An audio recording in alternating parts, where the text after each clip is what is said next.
किसान आंदोलन की ग्राउंड रिपोर्ट आगे बढ़ते हुए आपको दिखाते हैं। पहली बड़ी खबर, संयुक्त किसान मोर्चा की बैठक अभी भी जारी है। करौली में किसान महापंचायत चल रही है। योगी के गढ़ में नरेश टिकैत की महापंचायत है। 26 फरवरी को भी कृषि मंत्रालय का घेराव किया जाएगा, इस तरह की प्लानिंग की जा रही है।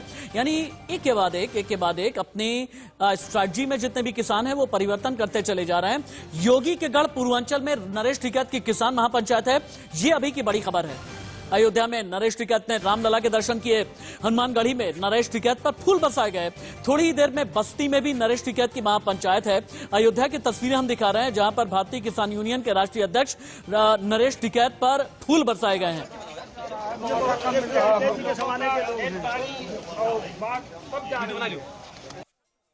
पूरे भारत में संदेश जा रहा, किसानों के साथ में जो ज्यादती हो रही, जो इस सरकार का एक जिद्दीपना है, एक हठधर्मी रूप है। पूरे भारत का किसान इकट्ठा हो रहा और इस सरकार के खिलाफ, इनकी नीतियों के खिलाफ किसान आज सड़कों पे है।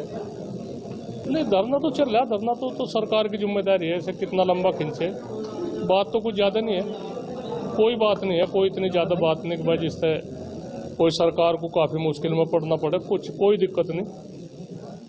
अगर सरकार चाहे तो सुधर जाएगा मामला बहुत जल्दी। सुन तो लिया आपने नरेश टिकैत को, लेकिन नरेश टिकैत को आखिरकार इतने दिन के बाद राजनाथ सिंह की याद क्यों आ गई? याद आई, उन्होंने ये भी कह दिया कि राजनाथ सिंह पिंजरे में बंद तोते जैसे हैं। अगर राजनाथ सिंह बात करने के लिए आए तो हल निकल जाएगा। क्यों लगता है ये नरेश टिकैत को कि राजनाथ सिंह पिंजरे में कैद एक तोते जैसे हैं? उन्हीं की जबानी सुनिए। माननीय राजनाथ जी है, उनकी शर्म है, बहुत उनकी शर्म लिहाज है। मैं प्रदेश के मुख्यमंत्री भी रहे, तो उनकी लोगों की आस है उन पर भाई मैं इस मामले को निपटा देंगे, पर उन्हें इतना मौका नहीं दिया जा रहा। उनमें कहीं ना कहीं उन्हें कैद कर रखे, उन्हें बोलने का भी अधिकार नहीं। उन पर जितनी चाबी भरी जाएगी इतनी बोला जाएगा, उसका फालतू नहीं बोल सकते। उन्हें बिल्कुल आजादी दो फैसले की, फैसला हो जाएगा, एक ही दिन में फैसला हो जाएगा, एक ही घंटे में। एक बार ग्राउंड जीरो चलते हैं सीधे जतिन गोस्वामी के पास। जतिन, हमें यह बताएं कि आप दिल्ली यूपी बॉर्डर पर हैं, गाजीपुर बॉर्डर पर कितनी स्ट्रैटेजी बदली जा रही है?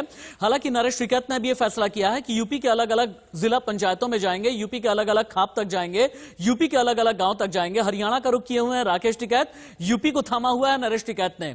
आगे की रणनीति क्या है? उसके बनाने में बिल्कुल, देखिए, एक तरफ यूपी और दूसरी तरफ राजस्थान और हरियाणा, इनको राकेश टिकैत ने संभाला हुआ है। मैं गाजीपुर बॉर्डर पर आपको नेशनल हाईवे 9 की तस्वीर दिखाता हूँ। रोज क्योंकि परिवर्तन होता है, तो एक परिवर्तन आज देख लीजिए। जो मंच आप रोज देखते थे, वही मंच जहां पर राकेश टिकैत भावुक हुए थे, उसके बाहर का हिस्सा आप देखिए।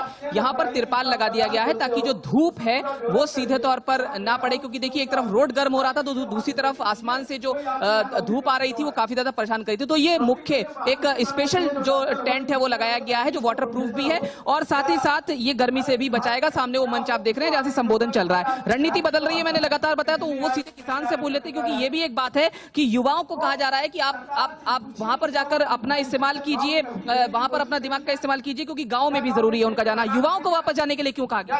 देखो, अब हमारा सीजन चल रहा है, एक तो गन्ने का चल रहा है, इसके बाद में 1 महीने बाद में चीनी मिल बंद हो जाएगी, तो पूरा गन्ना डालना है, क्योंकि हम 3 महीने से तो यही है सारे, और 6 महीने से पंजाब का किसान उसमें आंदोलन में है, और ये उनको यूथ को बोला गया है। और उसके बाद में हमारे आलू भी खुद रहे हैं, आलू की खुदाई करके उसको कोल्ड में भी रखना है। राकेश टिकैत लगातार हम देख रहे हैं कि राजस्थान और हरियाणा संभाल रहे हैं। नरेश टिकैत गए हैं आज यूपी में, तो कहीं ना कहीं 2-3 राज्य पूरी तरह से आप लोग देख रहे हैं, उस पर फोकस कर रहे हैं, क्या वजह? नहीं, जो हमारे हिंदी भाषी जो राज्य है, हमारा पूरे हिंदी भाषी जितने 15 राज्य हैं, उन पर सब पे ही फोकस है। लेकिन बंगाल जाने को भी कहा, उत्तर भारत जिसको बोलते हैं। बहुत शुक्रिया आपका। दिल्ली यूपी गाजीपुर बॉर्डर से जतिन हमें लाइव रिपोर्ट करते हुए।